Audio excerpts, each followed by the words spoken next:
네, 지금 보시는 화면에서 우리는 조사병단 3명의 간부 역시 영혼, 육의 대칭 구조를 이루고 있다는 걸 알 수 있습니다.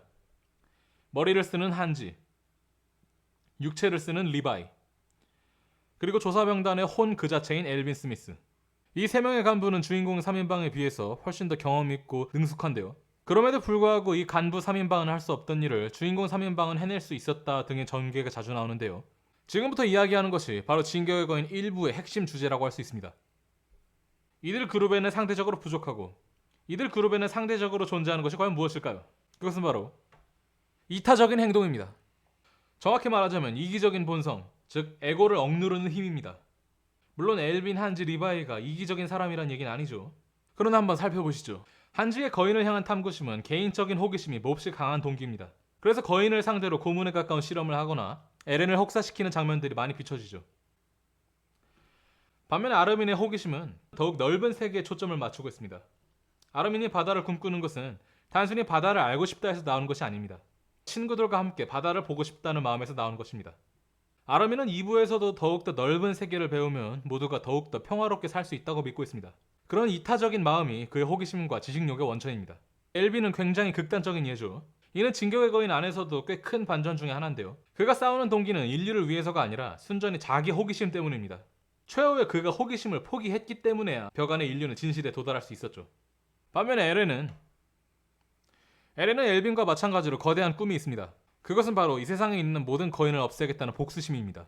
여러분은 에렌 역시 엘빈 못지않게 이기적인 놈이라고 생각할 수 있지만 지금 보시는 화면에서 에렌은 히스토리아를 위해서 자신의 꿈과 육체까지 전부 포기할 마음을 가지고 있었습니다. 이는 2부에서도 과거 회상을 통해 히스토리아를 희생시키지 않겠다는 태도를 보여줌으로써 증명되죠. 네, 리바이의 경우에는 다소 애매하다 생각하실 수도 있겠는데요. 작가 하지메가 말하기에 리바이가 엘빈 대신 아르민을 살린 이유는 인류 전체를 위한 것보다 그저 엘빈을 위한 선택이었다라고 말했습니다.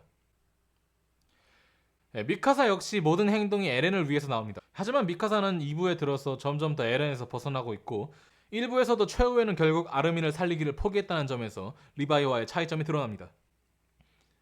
이들 주인공 3인방은 분명히 간부 3인방에 비하면 개개인의 능력은 훨씬 떨어지지만 서로가 서로를 그리고 남을 위하는 이타적인 마음이 기본으로 깔려 있는 상태에서 삼위일체의 조화를 이루기 때문에 앞서 말한 간부 3인방이나 마레의 전사조 3인방이 할 수 없었던 일을 해낼 수 있었던 것이죠. 즉 진격의 거인 일부가 우리에게 알려주는 바는 명확합니다. 미카사는 에렌이 있었기 때문에 힘을 각성할 수 있었고 에렌은 아르민 덕분에 마지막까지 희망을 버리지 않았습니다. 진격의 거인 일부의 주제는 바로 이타적인 마음의 힘입니다. 하지만 진격의 거인 2부에서 에렌은 폭주하고 미카사와 아르민은 에렌에 대항하고 있죠. 여기서 우리는 진격의 거인 2부는 1부와는 다른 주제의식을 가지고 있다는 걸 알 수 있습니다. 그렇다면 진격의 거인 2부의 주제의식은 무엇일까요? 우리가 진격의 거인 2부의 주제의식을 알기 위해서는 진격의 거인 1부가 우리 내면의 이야기를 하고 있었다면 진격의 거인 2부는 내면을 벗어나서 외부 세상에 초점을 맞춰야 그 주제의식을 파악할 수 있습니다. 이는 진격의 거인 2부의 배경이 1부의 배경이었던 섬 하나를 넘어서 전 세계까지 확대되었다는 것과 일맥상통하는 거죠. 그런 점에서 우리가 진격의 거인 2부를 이야기하려면 반드시 하나 짚고 넘어가야 하는 게 있습니다. 바로 이것은 국내 진격의 거인 팬들이 제일 건드리고 싶어하지 않는 주제일 텐데요. 바로 우익 논란입니다. 하지만 우리가 진격의 거인 2부 이야기를 하기 위해서는 2차 세계대전과 원자폭탄 투하 그리고 그것이 일본과 전 세계에 어떤 영향을 미쳤는지까지 전부 다 이야기해야 합니다. 그리고 이러한 사실들에 대한 이해가 뒷받침되는 순간 우리는 진격의 거인이 정말 우익 사관을 지지하는 만화인지에 대한 명확한 해답을 내릴 수 있습니다. 진격의 거인 2부와 우익 논란에 대한 이야기는 다음 영상에서 이어서 하도록 하겠습니다.